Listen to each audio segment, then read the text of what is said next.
যখন মাছ মাংস খেতে একদমই ভালো লাগবে না, তখন সবজি দিয়ে এরকম একটা রেসিপি বানালে দুপুরে কিংবা রাতে পুরো ভাতের থালা কিন্তু খালি হয়ে যাবে, এটা বলতে পারি। নমস্কার, আমি Mahua. Welcome to Mahua cooking. আবারও আমি চলে এসেছি নতুন একটা রেসিপি নিয়ে। চলুন বন্ধুরা, রেসিপিটা এবার শুরু করা যাক। আজকে আমি বানাবো পটলের কোরমা। তার জন্য পটল নিয়ে নিয়েছি 250 গ্রাম। আর পটলটাকে এরকম অর্ধেক খোসা ছাড়িয়ে নিয়েছি। আর পিছন মুখ খুব ভালোভাবে কেটে নিয়েছি। আর নিয়েছি একটা বড় সাইজের টমেটো পেস্ট, আর একটা বড় সাইজের পেঁয়াজের পেস্ট, আর 2 চামচ আদা রসুন। এবার একটা বাটির মধ্যে দিয়ে দেব 2 চামচ পোস্ত আর কিছুটা কাজু বাদাম।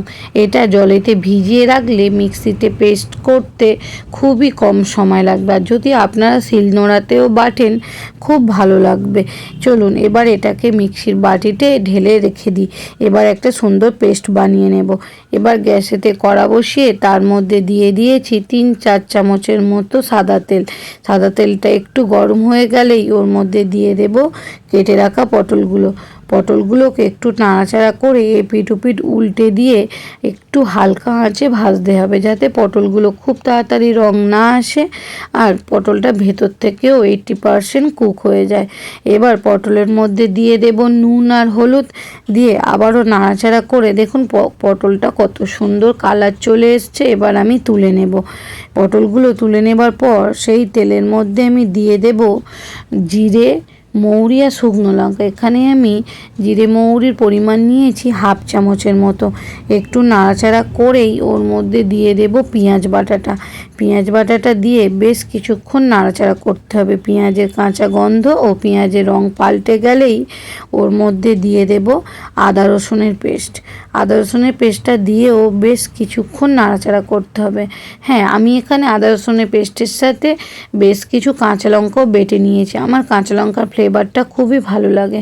পেঁয়াজ ও আদা রসুনের কাঁচা গন্ধ চলে যাবার পর তার মধ্যে দিয়ে দিয়েছি টমেটোর বাটা। এবার টমেটো বাটাটাকেও আমাকে খুব ভালো করে কষিয়ে নিতে হবে। টমেটোর কাঁচা গন্ধ থাকলে খেতে কিন্তু একদমই ভালো লাগে না, তার স্বাদ পুরো অন্যরকম হয়ে যায়।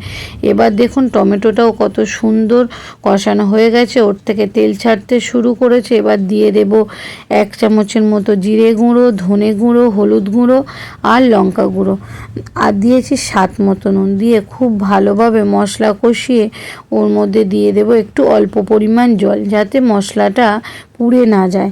এবার আরেকটু ভালো করে কষিয়ে নিয়ে ওর মধ্যে দিয়ে দেব কাজু বাদাম ও পোস্ত বাটাটা দিয়ে গ্যাসের ফ্লেমটা কিন্তু লো টু মিডিয়ামে রেখে বেশ কিছুক্ষণ ধরে ফুটিয়ে নিতে হবে।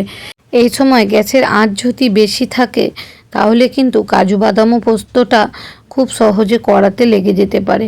এবার আমার খুব ভালো করে মশলা কষানো হয়ে গেছে। ওর মধ্যে আমি দিয়ে দেব ভেজে রাখা পটলগুলো। আর পটলগুলোকে খুব ভালোভাবে নাড়াচাড়া করে ঢাকা দিয়ে বেশ কিছুক্ষণ রান্না করে নেব। দেখুন কত সুন্দর হয়েছে, আর পটল থেকে কত ভালো তেল ছাড়তে শুরু করেছে। এবারে নুন মিষ্টি ব্যালেন্স করার জন্য এখানে আমি দিয়ে দিয়েছি অল্প পরিমাণ চিনি দিয়েও বেশ কিছুক্ষণ নাড়াচাড়া করে তারপর দিয়ে দেব ওপর থেকে কসুরি মেথি। বন্ধুরা, আমার এই রেসিপিটা যদি ভালো লেগে থাকে তাহলে ফেসবুক থেকে দেখলে ফলো আর ইউটিউব থেকে দেখলে সাবস্ক্রাইব করে দেওয়ার অনুরোধ রইল। আপনাদের একটা ফলো কিংবা সাবস্ক্রাইব আমাকে অনেক দূর এগিয়ে যেতে সাহায্য করবে। আর এর মধ্যে দিয়ে দেব অল্প পরিমাণ গরম মশলা, আর দেব 1 চামচের মতো ঘি, দিয়ে বেশ কিছুক্ষণ সময় একটু নাড়াচাড়া করে দেব, যাতে ঘিটা আর গরম মশলাটা খুব ভালোভাবে মিশে যায়। এবার আমার রান্নাটা পুরো কমপ্লিট হয়ে গেছে। এটাকে আমি বেশ কিছুক্ষণ চাপা দিয়ে রাখবো, সেটা আর আপনাদের সাথে দেখানো হলো না। চলুন এবারে তরকারিটাকে নামিয়ে ফেলা যাক। এই রকম একটা পটলের রেসিপি থাকলে ভাত পাতে কিন্তু পুরো জমে যাবে। আপনারা অবশ্যই বাড়িতে একবার বানাবেন, আর বানালে আমাকে কিন্তু কমেন্ট করে জানাতে ভুলবেন না। আপনাদের একটা কমেন্ট পেলে আমি অনেকটা উৎসাহিত হব। দেখুন এবার আমার একটা প্লেটে খুব ভালোভাবে সার্ভ করা হয়ে গেছে। ভালো খাবেন, সুস্থ থাকবেন। দেখা হচ্ছে কিন্তু নেক্সট ভিডিওতে। বাই বন্ধুরা।